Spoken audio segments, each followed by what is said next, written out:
What's up, everybody? I'm Finn McKenty. This is the Punk Rock MBA. You have heard me talk a lot about the four things that you need to do if you want to successfully market yourself as a creator. Those things are, in no particular order, number one, you need to have a signature style. You need to have a thing, a creative aesthetic fingerprint that is yours and only yours. Number two, you got to network your motherfucking ass off. You got to get out there, make people know that who you are, what you do, make the world know that you exist. Number three is you got to surround yourself with the right people. You got to find people who inspire you, motivate you, push you, give you a little pat on the back or a kick in the ass depending on what you need. And then number four, you got to put in the fucking work. Those are the four things you got to do. And today I want to talk about a group of guys who have done exactly that, who have made it to the top of the food chain. This group of people is called the Seventh Letter. They are a collective, I guess would be the word. The Seventh Letter is an art gallery now, but the roots of this group of guys are in the LA graffiti scene, specifically some crews called like AWR and MSK. If you know anything about graffiti, you are very familiar with these guys. If you don't, basically here's the deal, is these guys, I would say, defined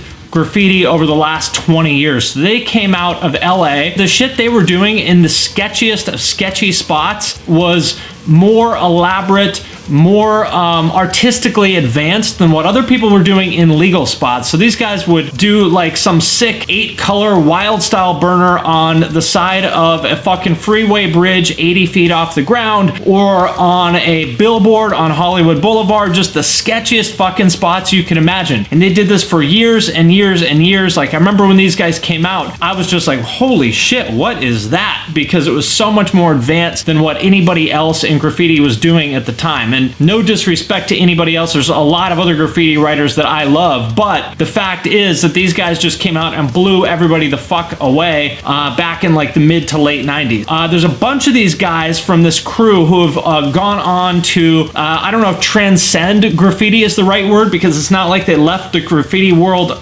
behind, but they have done what a lot of graffiti writers can't, which is they've built successful careers for themselves in the fine art world, the commercial art world, which makes me happy because unfortunately for a lot of graffiti writers, after they retire, usually for legal reasons or because they're sick of getting shot at and stepping over bombs at 4 in the morning to get to some spot, oftentimes they end up, you know, kind of with no real marketable skills, and so they end up driving a forklift or something like that. And no disrespect to anybody that drives a forklift, there's nothing wrong with that, but it's probably not what most people who are that artistically talented wanted to do with their lives. I want to tell you about these guys, give you a little bit of a sense of what they have done, with hopefully the intent that it will inspire you or motivate you and help you push yourself to achieve your dreams as an artist. So the one guy in particular that I want to talk about is a guy named Retna, R-E-T-N-A. Here's what made me think of making this video. So my fiance, she loves Keeping Up with the Kardashians, right? And she's like, hey, what's that one graffiti guy you like, the Retna guy or whatever? Kris Jenner bought one of his paintings. He was on Keeping Up with the Kardashians. I was like, fuck. So I looked it up. I knew that he had leveled up quite a bit in the past couple years because he did the cover for the Justin Bieber album Purpose, but I didn't realize that he was like rubbing elbows with just top of the fucking food chain, like LA Hollywood influencers. He's doing stuff with YG, with DJ Khaled, sold a painting to Muhammad Hadid, which is the father of Gigi and Bella Hadid, the super ultra famous supermodels. This guy's just fucking crushing it in the fine art world. So whether you personally want to be part of that world, whether you like the Kardashian, you know, Gigi Hadid kind of world, it's not my thing, but you gotta respect the fact that he made it to the top of the fucking food chain, or at least I think you do. Let's deconstruct a little bit about what you can learn from this. So number one, the signature style thing. So if you look at his work, it is so unmistakably his. He has this very, very unique, distinctive signature style that he does pretty much all the time. Now, some people would say everything looks the same. Okay, sure, if you are a graffiti nerd or a fine art nerd and you look at everything he's ever done, yeah, it looks kind of similar, but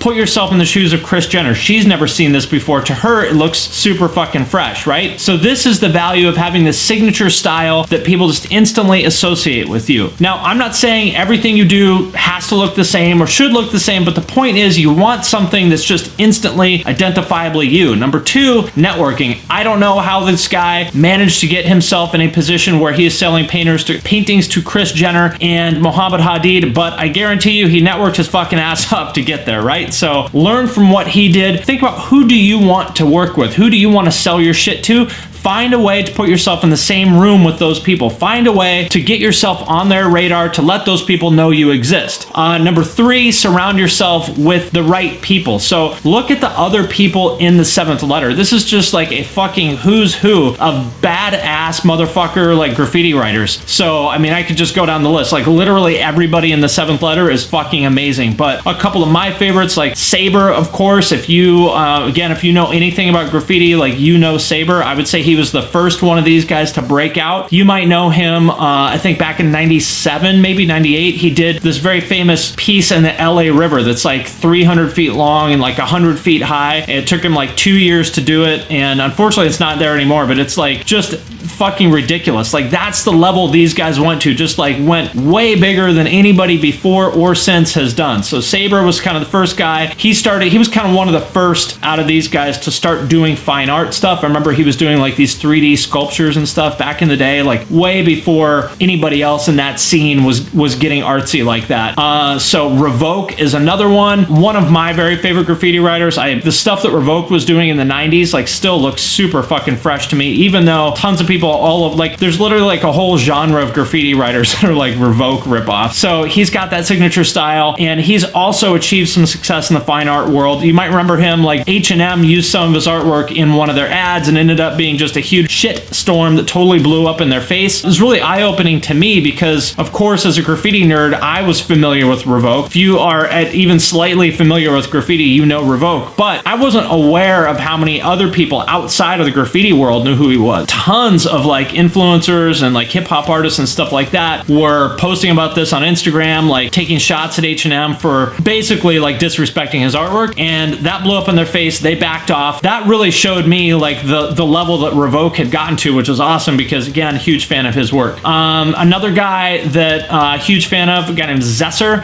Zeser. Like if you look at Zeser's work, it's like this really unique like sci-fi, like spider, like it reminds me of like Todd McFarlane, like how he would draw like when Spider-Man would shoot out the webs, and Todd McFarlane had this like stringy, like alien kind of look. That's what Zeser's letters look like to me. I think he is like one of the most progressive, interesting graffiti writers of all time, definitely of that cohort. I don't know much about him because he kind of, I think, keeps a little bit more of a low profile, but I know that he is doing some gallery stuff now, so hopefully we'll see him like rise up to the same level that Retna's at now, because I fucking love Zeser's work. Another guy that's had some success, this is like very eye-opening to me. I definitely didn't expect this. Haler. So he's always been more of like just a hardcore bomber. Bomber in the graffiti world means somebody that just does illegal graffiti and usually doesn't try to make their work look real pretty. They're just kind of going for like impact, sick spots, quantity. They just want to like shove their shit in your face, and that's kind of and I love that kind of stuff. And Haler has always been more of like that kind of direction. So not somebody that you would expect to see in a gallery, but I noticed just the other day, like on the 7th letter Instagram, I guess he's got a show coming up, which is really cool. Lastly, I don't actually know if this guy is in the 7th letter or not, but I know he was in AWR and MSK at one time, a guy named Grime. If you know about tattoos, you would probably know Grime because he's become a big name in the tattoo world. Vice did a thing about him a little while ago that's really cool. Definitely suggest you watch that. His tattoos are, like, he was one of the early guys to do that super colorful, super precise, painterly kind of style. I think he's like among the very fucking best in the world at that style. Really excited to see him get some recognition there, and like I don't even really think most people think of him as a graffiti writer at all anymore. I think people just think of him as a tattoo guy, but to me, when I look at his work, it's very obvious that he has roots in tattoos, and so, in graffiti.